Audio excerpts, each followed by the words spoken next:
will not follow, but flee from him, for they know not the voice of strangers. This parable spake Jesus unto them, but they understood not what things they were wherewith he spake unto them. Then said Jesus unto them again, Verily, verily, I say unto you, I am the door of the sheep. All that ever came before me are thieves and robbers, but the sheep did not hear them. I am the door. By me, if any man enter in, he shall be saved, and shall go in and out and find pasture. The thief cometh not but for to steal and to kill and to destroy.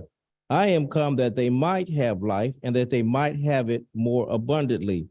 I am the good shepherd. The good shepherd giveth his life for the sheep. But he that is an hireling, and not the shepherd, whose own the sheep are not, seeth the wolf coming, and leaveth the sheep, and fleeth, and the wolf catcheth them, and scattereth the sheep. The hireling fleeth, because he is an hireling, and careth not for the sheep. I am the good shepherd. I know my sheep, and am known of mine.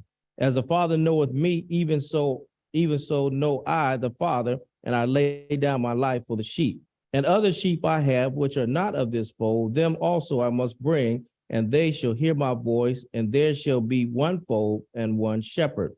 Therefore doth my Father love me, because I lay down my life, that I might take it again. No man taketh it from me, but I lay it down of myself. I have powers to lay it down, and I have power to take it again. This commandment I have received of my Father. There was a division, therefore, again amongst the Jews for these sayings. And many of them said, He hath a devil and is mad. Why hear ye him? Others said, These are not the words of him that hath a devil. Can a devil open the eyes of the blind? Okay, now that was said because in John chapter 9, he had just healed the man that was blind from birth. And so now, again, 3 times we see there arose this great division. When he first got to Jerusalem, teaching at the Festival of Booths, he's taught, there arose a great division because of what he said. Then after he healed the man that blind, there arose another great division. And now here on these teachings, again, John, the writer, says there arose a great division. Why? Opinion poll is split on Jesus.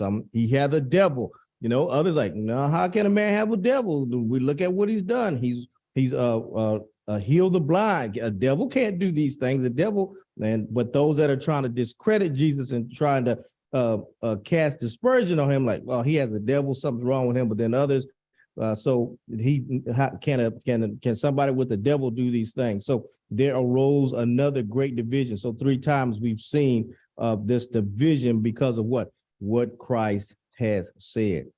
So now with that in mind, let's to grasp what Jesus is telling us, we need to understand what it meant to take care of sheep in Christ's day.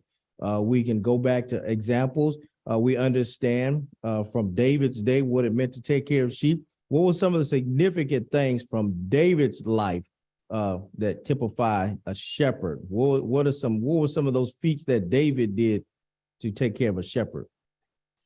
All right, protected sheep. How do we know he protected sheep? What did he do? Bear and a lion. So, all right, so he was able to take on those fierce predators, those that came in and would come to take the sheep and to destroy them. You know, bears, lions, they would prey upon those sheep. So David took them on as a shepherd. So we understand that from David's day. But in Jesus' day, the first day, let's try to understand what it meant to be a shepherd and why the shepherd model, Jesus uses that for a model for leadership. The model, the model of the shepherd is the model of leadership that is used in the Bible. And even to where those of us in the church that serve as elders are also referred to as shepherds. There were 2 main workers during this time. There was the shepherds, and then there were the gate and doorkeepers. You have the shepherds and the gatekeepers. The shepherds, during the day, the shepherds would watch the sheep as they herded them on open fields. So the shepherd was one that took the sheep out, led them herded them in open fields. Psalms 23, the Lord is my shepherd. He, leadeth me into the pastures and maketh me to lie by the still waters. So the shepherd was responsible for the sheep to make sure they were pastured and fed and had safety and security. A sheepfold was a roofless enclosure with a single door or gate. So you have some enclosure, and so a lot of times it was made out, in the fields. They would make it out of, typically the enclosures would be made of loose rock or hedges and bushes, just something to keep the sheep penned in at night while the shepherds slept, and at nighttime just to keep the sheep in a pen or a fold. Modern, if we look at it on ranches, ranches will be fences and fence in to keep their cattle and stuff hemmed them and pinned into their fences. So here, these guys not having those materials, being kind of a rough, open area, so they had to use what was there. They would use hedges and bushes or rocks, or sometimes if you would kind of design one, if you could get like a opening in a rocky area where there was a natural opening, so you kind of put them in there where they were kind of protected on three sides, and then just build a door or gate that would open them in and let them out, or get somewhere next to some structure where you could pin those sheep in. So you have some enclosure, and typically there were several flocks were put into one sheepfold. So you have different shepherds with all of their sheep. And so at the end of the day, they would all bring their sheep in and they would put them into one fold. So you had all these different sheep in one fold at night. All right. In general, shepherds were truly concerned about the welfare of the sheep. However, Jesus makes the point that there were still some who were only interested in the pay and were not prepared or were never going to sacrifice much to protect them. So that's what he calls the hirelings, those that, the sheep didn't really belong to them. They didn't have a vested interest in the sheep. Hey, we're just here for the money. If it comes down to a dangerous situation, they were going to make a business decision. If it came down to me and jumping in front of a lion or a bear or some predator, what were they going to do? The sheep will have to just defend, stand up and try to protect the sheep. So he calls those hirelings, those that are just hired hands, and remember in the Westerns, you have the ranch holder, the ranch owner, the person that owned the ranch. And so he had, cow hands or wranglers or rustlers that worked for him. They didn't own the land. They didn't own the property. They just lived in the bunkhouse and they just went out and worked the property and did their best to take care of the property for the owner. But a lot of times those ranch hands would get greedy and start siphoning it off or stealing and rustling cattle and, trying to start their own little herd of cattle. That's why in the West, what did they do to mark their cattle? You brand them. So you brand them. And so you get hung for rustling and stealing somebody else's cattle. So Jesus, in that day, there was a problem of those who were workers who did not care about the sheep, who were not going to put themselves on the line, who were not going to sacrifice themselves to really take care of the sheep. So you have those several sheep that are in one pen, and so and it's amazing that the several shepherds could have all their sheep in one pen, but the next morning when they come to the pen and they open the gate, shepherd makes out his call. Those that belong to him, they come out. The rest of the sheep stand fast. They just sit right there. Because what? They know the voice of their shepherd. They know the voice. There was a distinctive call that they were used to. And so when he make that call, all those sheep belong to him would leave. I was talking one time, and there was a professor that had gone overseas and was over there in that area and saw this, in person, where they were on a bus and in front of them, there was, a couple of shepherds walking and talking, and there was just a whole bunch of sheep following them, and these two shepherds were just walking and talking. And then all of a sudden, one of them put his staff up and made some interesting call. And he went, and there was a fork in the road. He went one way to the right. And guess what? As he walked, the sheep just peeled off. There was all this pile of sheep together, this herd of sheep together, but he made his call, put up his staff. He went one way, and those sheep just followed him. Then the other shepherd made a call, and he went the other way, and the sheep followed him. They just split off, and everybody on the bus was going like looking at the window like, wow, there it is. It really happened. The sheep really understood the call of their shepherd, and they went that way. But there was a whole pile. You wouldn't know one sheep from the other. You didn't know who owned what. But as soon as that shepherd raised his staff, made a call, went that way, they peeled off, and the other ones went the other way. So you can have several sheep in a pen and in a sheepfold at night that belong to several different shepherds. But the next day, as Jesus says here, the sheep know who? The shepherd's voice. And the shepherd knows them. They know his voice, and they only respond to his voice and his call. A stranger, they don't know. Somebody else come and make some calls. They're not gonna okay. Oh, thank you.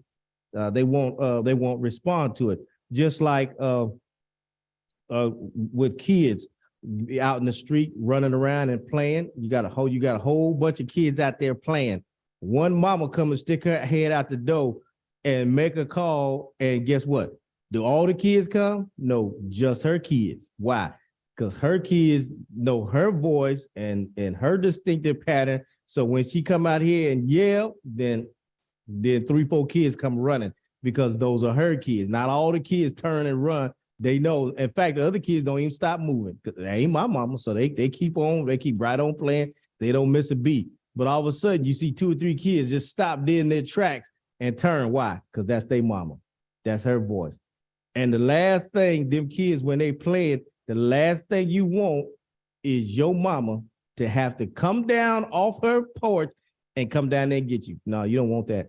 No, when she called once, maybe twice, you better be moving. You better be running. So you see a bunch of kids playing and running and laughing. All of a sudden, a call come out and 2 or 3 kids stop dead in their track. That's their mama. They better get going. Because if she have to come down there and get somebody, she coming with a belt in her hand or a switch.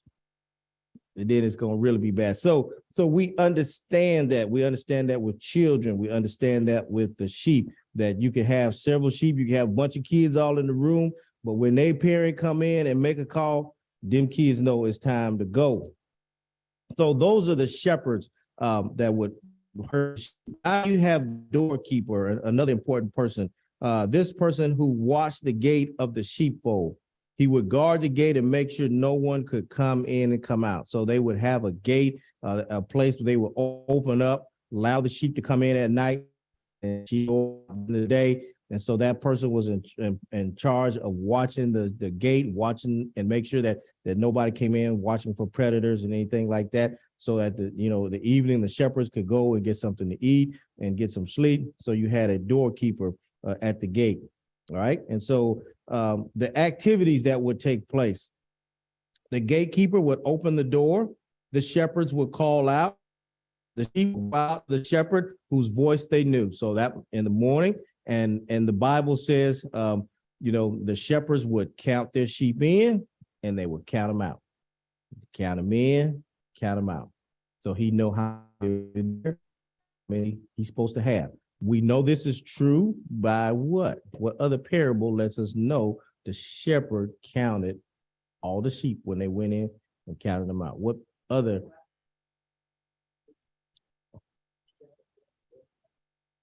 Okay, so in Luke, when we get that series of lost stories, the lost coin, the lost sheep, and the prodigal son, and there was that series of lost stories, because the shepherd had how many sheep? He had 100, but when he counted them in, how many did he have?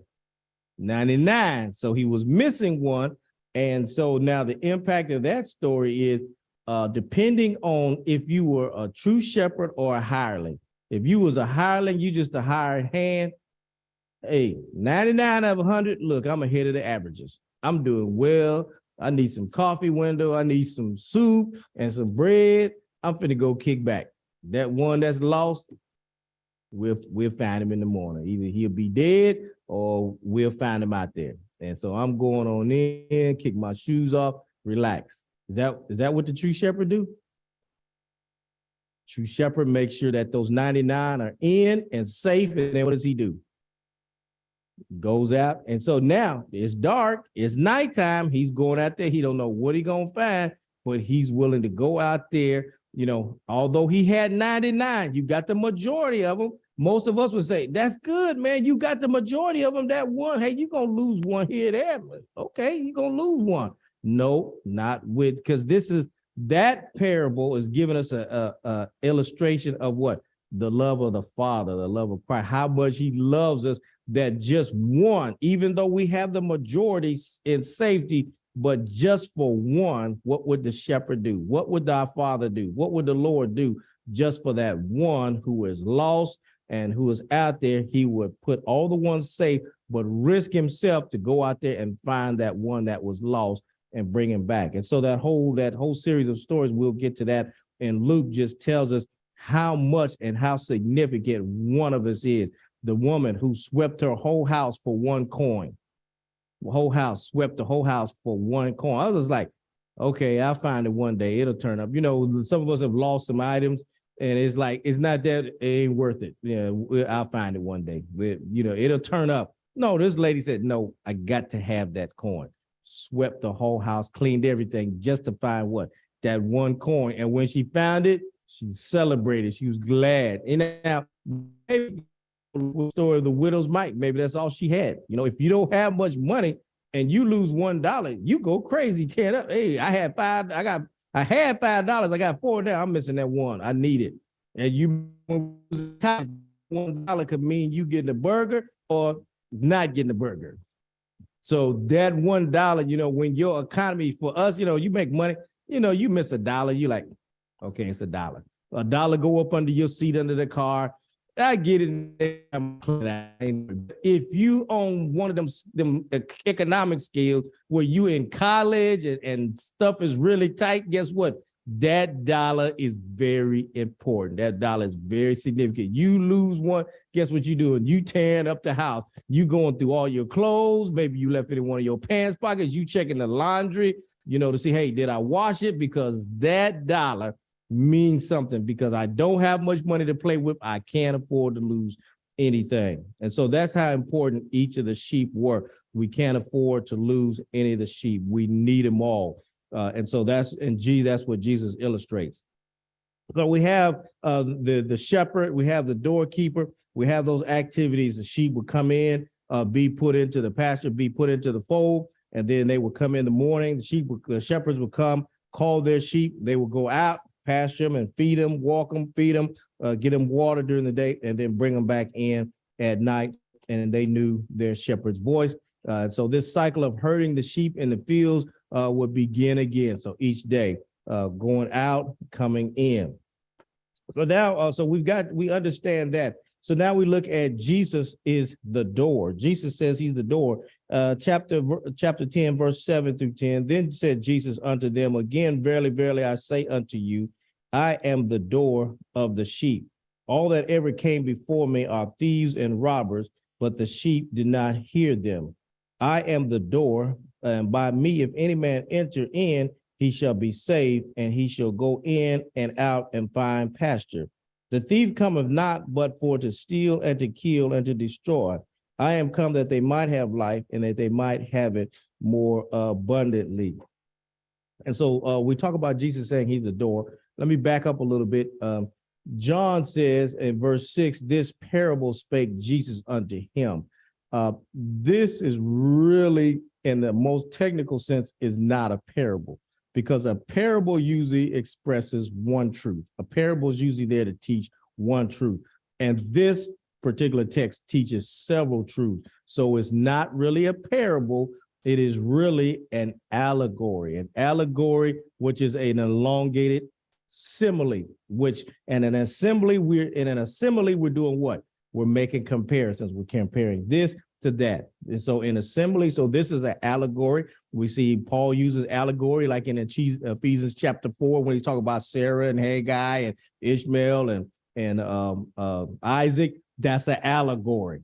Has similes, has comparison, and makes several points. Where this is not a parable, They translated this as a parable, but really it means to come alongside of it, is to come alongside of, is from the original translation. So just to bring that point to you, this is really not a parable. It's really an allegory because it teaches several points are made in this text. Now back to this. Jesus is the door of the sheep. What does it mean that Jesus said he's the door of the sheep? He's the shepherd, but he's also the door. He's also the door of the sheep. Jesus is the door. In verse 8, Jesus is the voice that needs to be heard. In John 8, he says, all that ever came before me are thieves and robbers, but the sheep did not hear them. Jesus is making the distinction. I'm the good shepherd. I'm the true shepherd. He makes a point that what? The shepherd only listen and respond to whose voice? Their own shepherd's voice. They don't respond to somebody else's voice. They only respond to the voice of their shepherd. So Jesus is the voice that needs to be heard. So today, is Jesus the only voice that needs to be heard? Yes, Jesus is the voice that we need to hear. He's the good shepherd. He's the only voice we need to hear. But today, people are listening to so many different voices, and not listening to the voice of Jesus. In chapter 10, verse 9, Jesus is the only way to be saved. Jesus says, I am the door. By me, if any man enter in, he shall be saved and shall go in and go out and find pasture. So Jesus is saying, I am the only way that you're going to be saved. Well, this matches up with everything that's been taught in scripture. We're going to go over in a few more chapters. In John chapter 14, Jesus is going to say what? I am the way, the truth, and the life. No man does what? Come unto the Father, but by me. So he's going to say he is the way to salvation. So that right there, if people try to say Jesus is not in line with salvation, that you don't need Jesus, then Jesus said, I am the shepherd.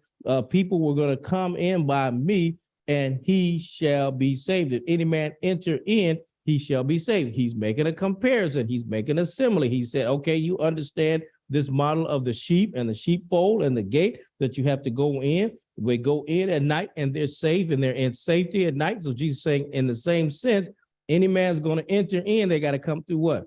They got to come through me. I am the way. So Jesus is the voice that needs to be heard. Jesus is the only way to be saved.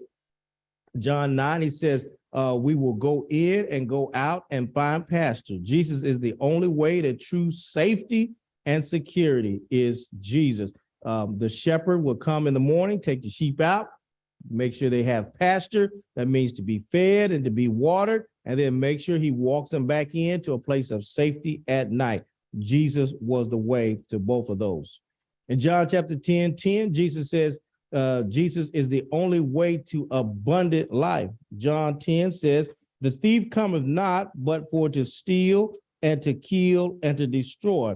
Why did Jesus come? He said, I come that they might have life and they might have it what?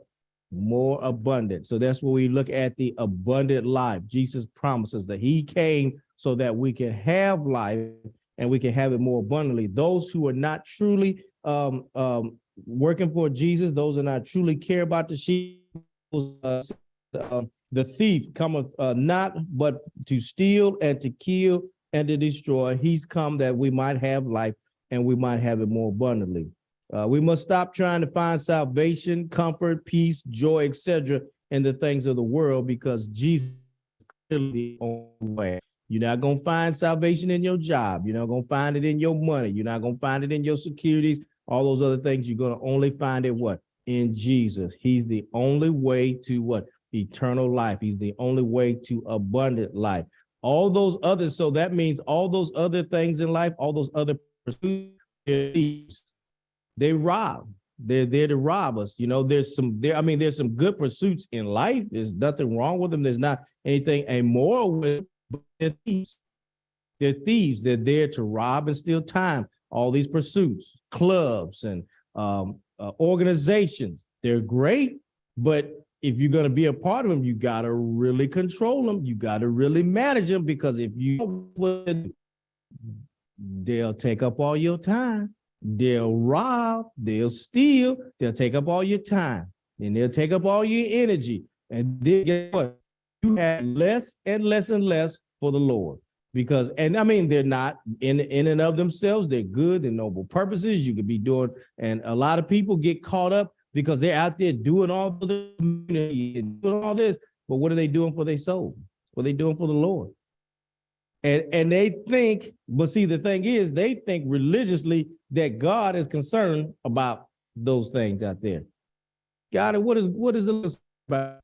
That every man be saved, that every man come to the knowledge of the truth, and that every man be saved. That's what Jesus cared about.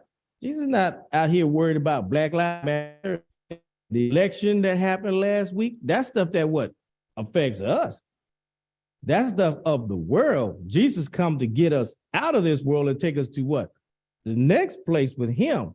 All this stuff, who become mayor and who becomes senator, all that stuff is going to pass away. Yes, it's here, and yes, it does have a big part of our life, but we have to put those things in perspective. Most important thing is what?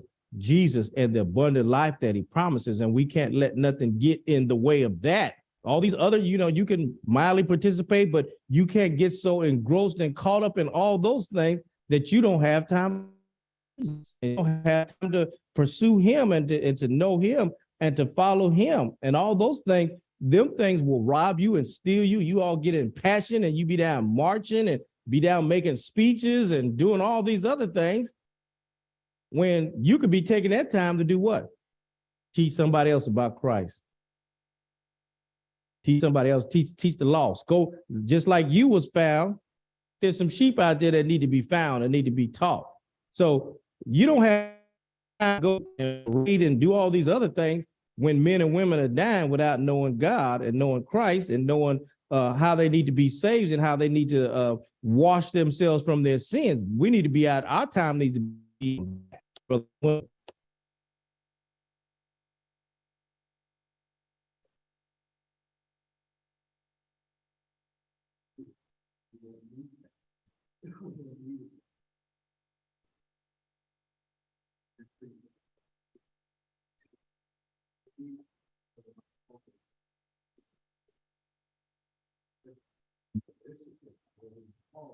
Yep. If we did that, then we would all learn of God. We'd all would be called of God. We would all know what God, because God would teach everybody what they need to do. And we would all be called, and God, in knowing God, he would teach us to what? Love our brothers. What's the first commandment? To love the Lord thy God with all your heart. And the second commandment is like the first, what? Love thy neighbor. As I said, if everybody did those two things, if everybody loved God, love their neighbor as themselves, do unto others as they would have others do, man, that would solve a lot of problems. That would go a long way. We wouldn't have to be out there campaigning and fighting for these rights and fighting for people that are trying to take stuff away from us. But we can't get blinded. Those things are real issues. I'm not diminishing them. They're real issues. But in the scope of reality and life and eternity, they don't pale. They pale in comparison. The ultimate is what? Our life hereafter, not this life here. This life here is going to end. This life here, we get involved. We're involved with our civics and we're all that, but we don't make them the whole focus of the whole focus of their whole life, their whole existence, and call it and campaign and do stuff. No, we involved in that enough to, secure our place and to be involved in what's going on and to be involved in what's happening with us and how those things affect us. But we give more credence to what those things that are going to not only benefit us here, but take us to the life hereafter.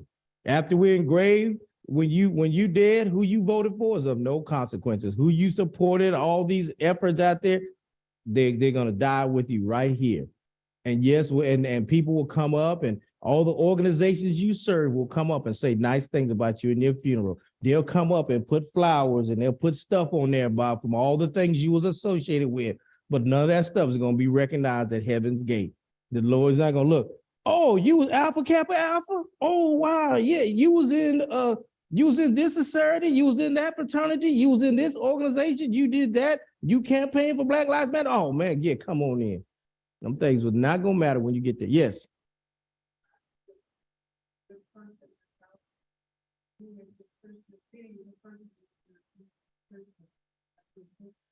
A lot of times people say, oh, I'm a good person, I can do good things, but you're not taking care of your soul, all the good things that you were doing, I'm still there. You're into the heaven where you follow God. Yes. It's so such a factor that it looks a lot like, or it looks great on paper. Yes. So body that's different, that's not, and believe it.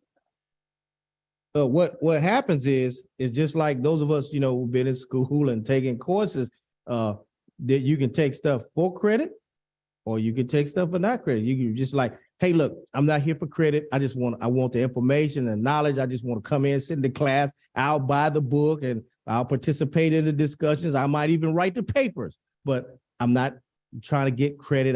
I want the knowledge. I just want a person taking the knowledge. So we call that, you want to audit the course. You can audit. Or you can go ahead and register with the university and pay and do all your paperwork, and then it can count and give some credit. So a lot of people are doing good works in life, but they're auditing. Those will get you no credit. Why? Because you never signed up. You haven't been baptized. So when you are baptized, you're a part of Christ. Now all those good works, you're not doing them for you. You're doing them to do what? Glorify the Father, which is in heaven. Let your light so shine among men that men may see your good works and you may glorify your Father. So now all those things are to the glory and to the credit of God. They're not for you. And so now, and then you get credit of them. And then you'll do the things as we talked about in the last text, you'll work the works of him that sent you. You won't be working your own works. You'll be working the works of him that sent you. That means you'll be spending time teaching and trying to help people come to Christ and come to the knowledge of Christ. Those are the things you're going to be doing. Those are the good works you're going to be doing. When I'm just doing my own good works, yeah, they look good in my eyes, but are they the good works that Jesus wants? Are they the good works that are going to count in the end? Are they the good works that are going to give you credit? No, they're not. They're good, but and Jesus is going to come up and say, I don't know you. But and as Jesus said, many on the last day will come and say, Lord, Lord, have we not cast out and all these good works? He's going to say, I don't know you. Because you didn't do the works that he said was good. You need to do the works and make sure you're working the works.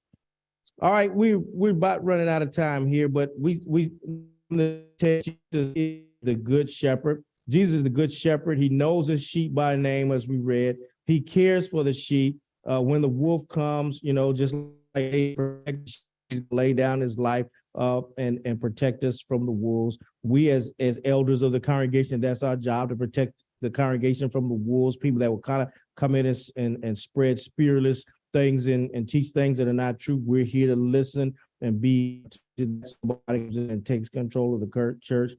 He leads the sheep. The sheep know his voice and follow him. He takes the sheep and is even willing to die for the sheep. He's worried about the sheep that are not in the sheepfold. He said, other sheep I have that are not of this fold. Jesus is talking about what? The Gentiles. It was his plan to bring the Gentiles. So he's worried about the Gentiles. The other sheep out there, but they're not of my fold. Them also I must bring in. He's talking about the Gentiles. How is he going to do that? He's going to do it through the church, because the gospel spread to the Jews, but then eventually Paul and Peter and them would take it to the Gentiles and it'd be spread, and then they would come to know the truth. So Jesus had an idea of bringing everybody into the sheepfold. So we are the people he was referring to, the Gentiles. Jesus loves us. We are his sheep. Jesus compares himself to the self-serving Jewish leaders of that time, them self-serving leaders who were only concerned about themselves. He refers to them, they were thieves, they were robbers, entering sheepfold another way, climbing up on the back and climbing over the fence, not coming through the door. Instead of knowing the sheep, they were strangers. Those religious leaders, they didn't know the people. They didn't let the people touch them. They were so aloof and so above it all. They didn't want the people. They want the prostitutes and the harlots and the publicans and the sinners. They didn't want them. They accused Jesus, because what did he do? Jesus sat down and did what? Jesus ate with them. Jesus said, why does your master eat with publicans and sinners? Why is he? Why does he eat with those folks? That's how the Pharisees and the elite, they're like, why is he eating with those folks? And Jesus said, I came into this world just for those. Jesus said, I didn't come for you because you don't think you're sick. You don't need a physician. In the last text, we talked about the blind. You have your sight. You think you see, so your sins remain because you are you spiritually blind. So your sin remain because you don't think you think you have sight. So your sin remain. Those that know they're blind but come to faith, then they can see. But those of you that already think you can see, your sin remains because you are spiritually blind. So Jesus, he said, I didn't come for them, but Jesus compares them to thieves, robbers, and entering the sheepfold another way. Instead of knowing the sheep, they were strangers. Instead of caring or protecting for the sheep, they were only worried about their own livelihood and safety. We are not shepherds, but this does raise a question of where you stand when it comes to the two comparisons given. Are you more like the good shepherd, or are you like the thieves and the robbers that are only worried about your own safety? In this last part of the text, as we close out, Jesus talks about his death. When we look at John 17 and 18, Jesus said, therefore doth my Father love me, because I laid down my life that I might take it again.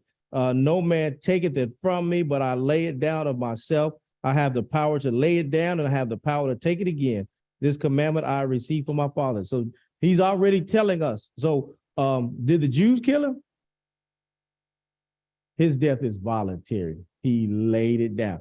Now, yeah, they were the means by which it happened. Yes, they took him. They made the accusation. The Romans would actually put him on the cross and nailed him, but it was all by what? His volition, that he allowed it to happen. Because as he told Pilate, he said, if I don't want it to happen, it wouldn't happen. Pilate said, don't you know how much power I have? Don't you know I have the power to do this and that? And Jesus said, you don't have no power unless it was given to you from what? From above. So he didn't have, so Jesus is telling us already what? Jesus said, he's the only person that can what? Lay it down and then turn around and pick it back up. Just like you go home, you take your jacket off, you take it off, you lay it down, you get cold, you pick it up and you put it back on. That's how Jesus can do his life. Lay it down, pick it up. How much of us can? Now we can lay our lives down. You can take your own life, but you can't pick it back up, Dennis. You can't pick it back up. Dennis used to work in them emergency rooms where they be over you pumping and shocking you. And buddy, if you supposed to be gone, you stay gone. They can work on you, and then if find your doctor, look at his watch and say, well, let's call it. No heart rate, no brain wave, he's gone. And then even Dennis know there are people in there hooked up to machines and they're gone. And eventually you tell the family, like, he's gone. He's not coming back out of this. Well, there ain't no brain activity. The only thing keeping them alive is the heart. The machines. And then we take them off the machines. They last about a week, last some time, and then the body, they're gone. So when you're supposed to be gone, you gone. Jesus, he could lay it down. He could pick it back up. And so he's the only one. He's telling us about that. Jesus gives us a small window and what it means for his upcoming death. All right. What are the facts concerning his death? One reason, the Father loves him. And so Christ is obedient because he knows the love of the Father. His death happened because he allowed it to happen. Christ had the authority to die and to be raised from the dead. God had given him that authority. So just like Adam was the firstborn of mankind, he's the firstborn. And so the simile is that Christ is going to be what? The new Adam. Christ is going to be the first one, what?